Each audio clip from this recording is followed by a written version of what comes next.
I have to celebrate you, baby. Hey beer nerds, and welcome to the podcast. Today is Saturday, April 2nd, 2016. Recording from Louisville, Kentucky. This is episode 3 of the Building Breweries podcast. I am Michael Moeller. Today we're speaking with Dan Carey. He's the co-owner and brewmaster of New Glarus Brewing Company up in Wisconsin.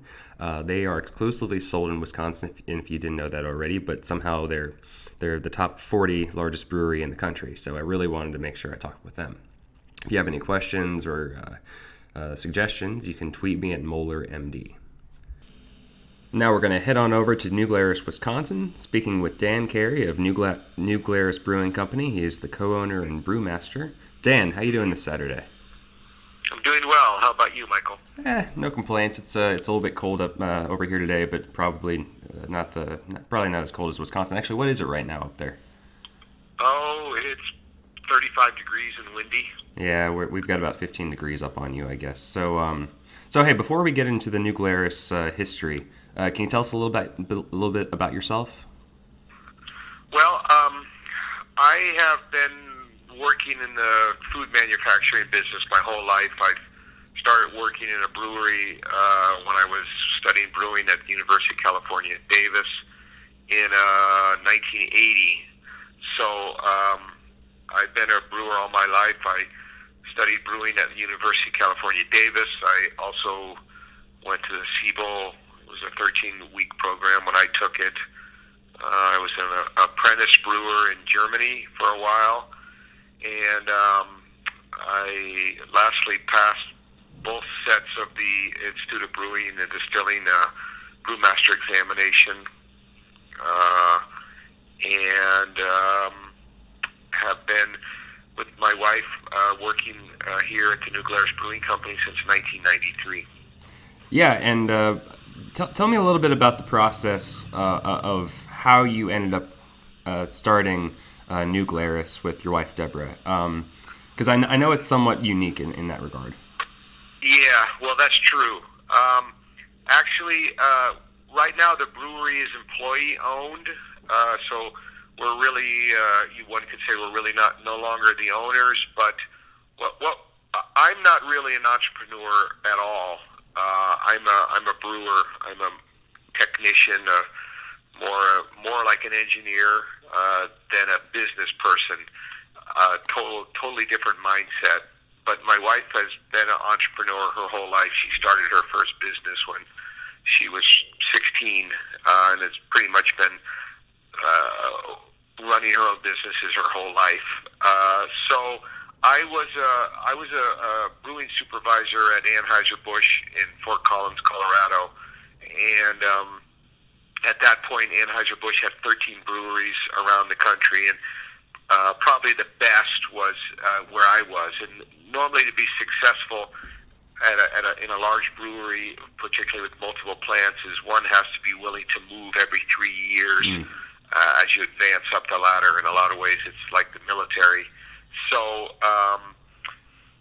at that point, we were raising 2 young daughters. They were in junior high at that point, and the most likely place for me to go would be to somewhere like St. Louis or Houston or Newark or Los Angeles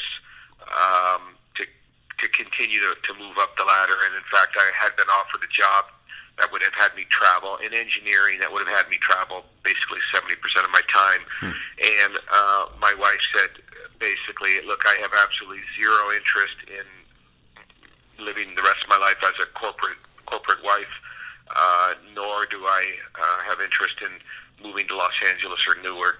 Not that there's anything wrong with those cities, are perfectly fine for most people, but we're sort of rural people. And so she said, I want to go back home to Wisconsin, and how about I build a brewery and you can run it, and I'll set it up for you. I'll raise the money, and you can be a brewer, and we'll live in a small town and raise our children. So I thought the whole thing was crazy at that point in 1993. I figured we'd be out of business in 3 years, but she basically put together a business plan and raised the money, we found some equipment at a foreclosure auctions, and she successfully bid on that equipment, got the equipment. Oh, wow. So so we moved out here to New Glarus, Wisconsin, found an old warehouse, and she went about raising more money, and I went and made the demolition of the equipment, and working with some local farmers, loaded up on a flatbed truck that a guy had, and we moved it down here and installed it, and I think we moved to New Glarus in July of '93, and we were brewing 3 months later. So, man, yeah, I'm glad you kind of explained that a little bit, because what I've read before is that she, for all intents and purposes, gifted you the brewery. So I was just imagining like Dan Carey back in 1993 going down the steps on Christmas morning, and then all of a sudden, boom, there's some keys to a new brewery that you now can operate. Right. So. Well, it's kind of not really, but in some ways, yes, because I of course put a lot of blood, sweat, and tears into the construction end of the brewery. I mean, it was basically me, and so she was in the office, and I was out in the brewery. So I did all the brewing. I did the with my father-in-law. We saw cut the floor, dug it out, put sewer lines in, ran water lines, did the electrical. We built the brewery and started brewing. So it was basically myself, and then we hired one guy, and the business was doing well. So I was working 20 hours a day basically. Wow. And it was pretty crazy. But she was also working the same, selling beer, doing marketing, dealing with distributors, and which in a lot of ways, as anybody who's worked in the brewery knows, that is more difficult and not nearly as glamorous and fun as brewing beer. Yeah, that's true. So it was really a team effort. Yeah, absolutely. I didn't mean to take anything away from that. Now, actually, back in 1993, would that have made Deborah the first woman to find and operate a brewery? Yes, that's pretty much true. She had. Of course, there are other.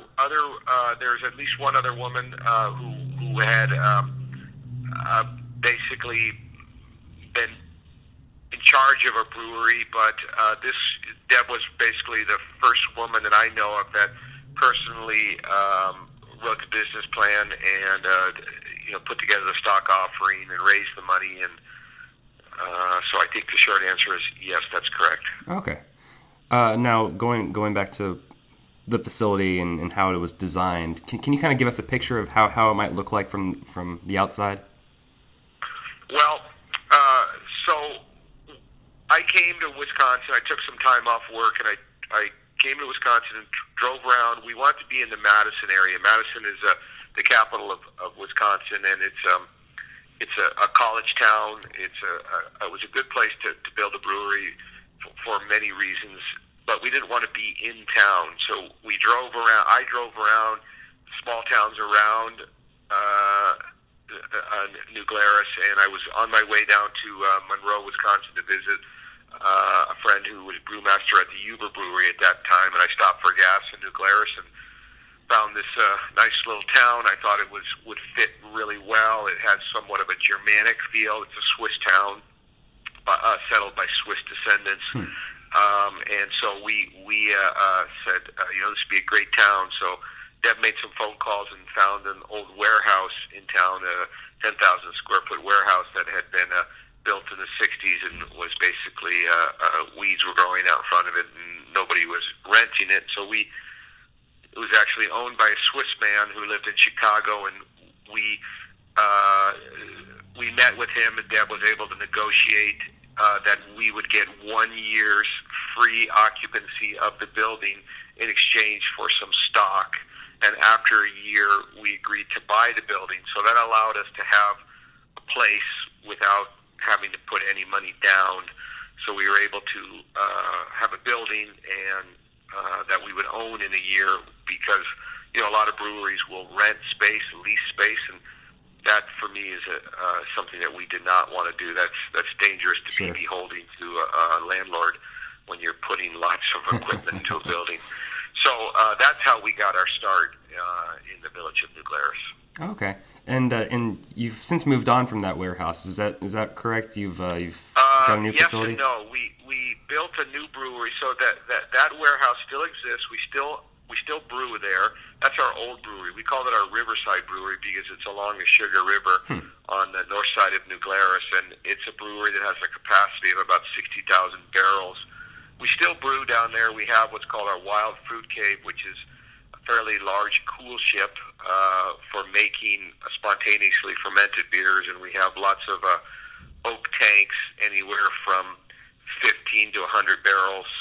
So we have a whole cellar that we use for brewing spontaneously fermented beers. We make more of our esoteric beers down there, a lot of the heavily dry hopped beers, the things that require a little bit more hands-on activity. But 8 years ago, on the south side of town, up on a hillside, we built what we call our Hilltop Brewery, sort of inspired by the breweries of Europe, like Weinstefan or Ondex. So we built a state-of-the-art brewery here that has an ultimate capacity of about 300,000 barrels. So we've been brewing up here for 8 years. So we have 2 plants in town. Okay, very cool. And that's kind of like modeled after Bavarian Village? Yeah, pretty much. It's kind of a combination of a Wisconsin farm and a Bavarian style. Okay, cool. All right, so I'm recording in Kentucky right now. Why can't I get any like Spotted Cow in Kentucky? Why you all only have it in Wisconsin? You refuse to leave the state. The short answer is I would encourage you in Kentucky to drink. You have fine beers in Kentucky. We always believe that local beer is better. And of course, you can't go wrong with bourbon. But the real reason is that we when we built this brewery, we were not really interested in being sales and marketing centric. We were not.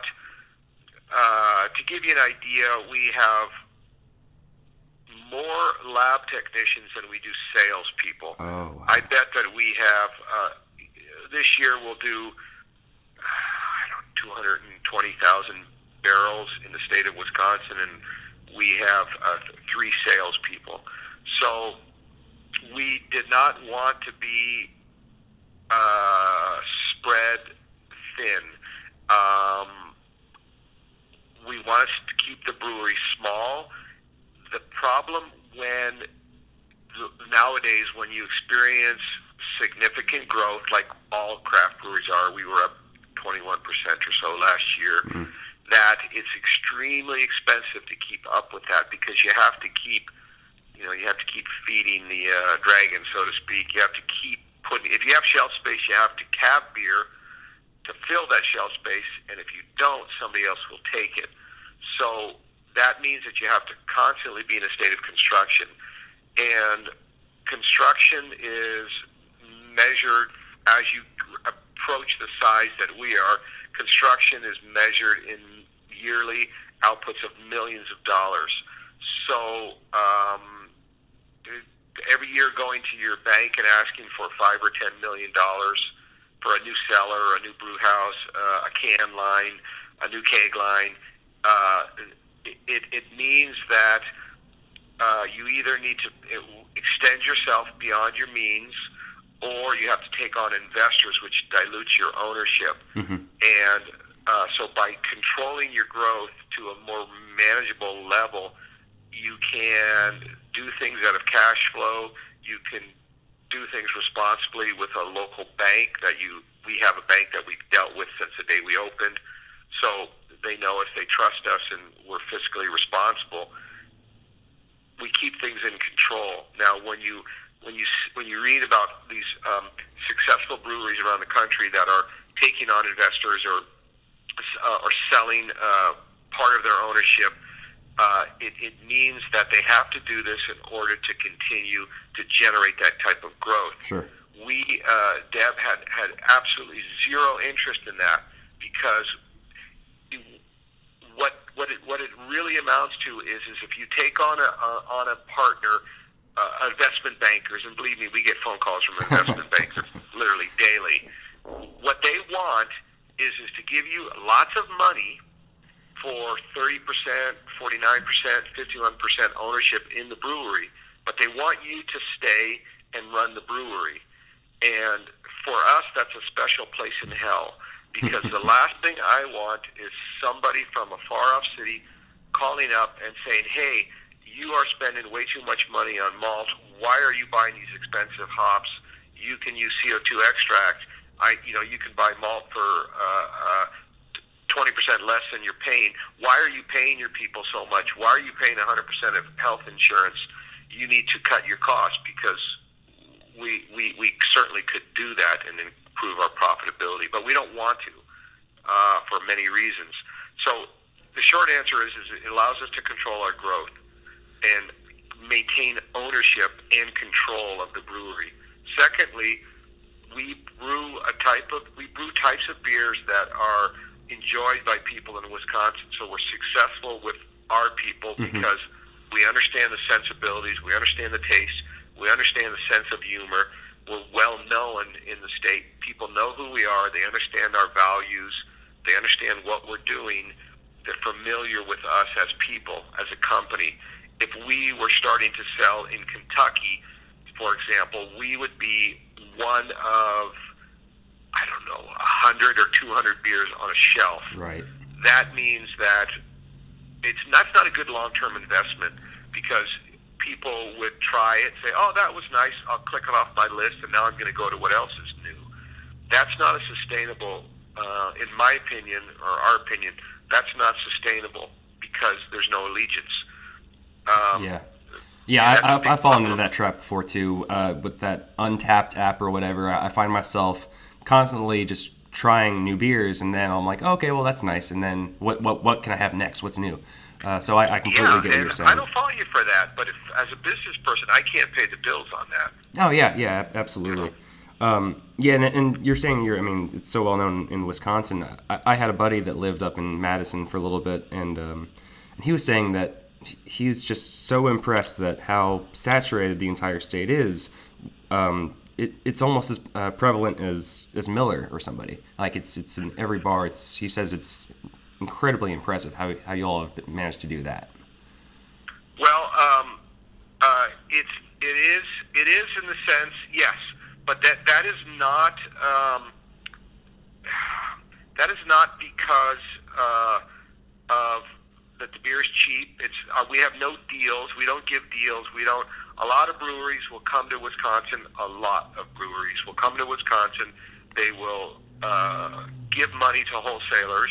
They will give beer away to retailers. It's very, very common. Of course, it's generally illegal, but wholesalers at this point basically will say, we have 1,000 brands, and if you want one of our salespeople to sell your beer, then you're going to have to pay their salary.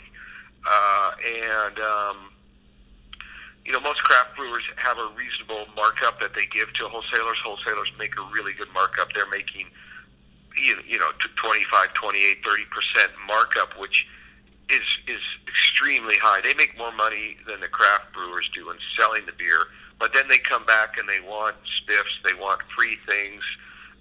We don't do any of that. So that would be, of course, the first assumption, but we don't. We spend our money on malt and hops and equipment, and we're, as I said, extremely fiscally responsible.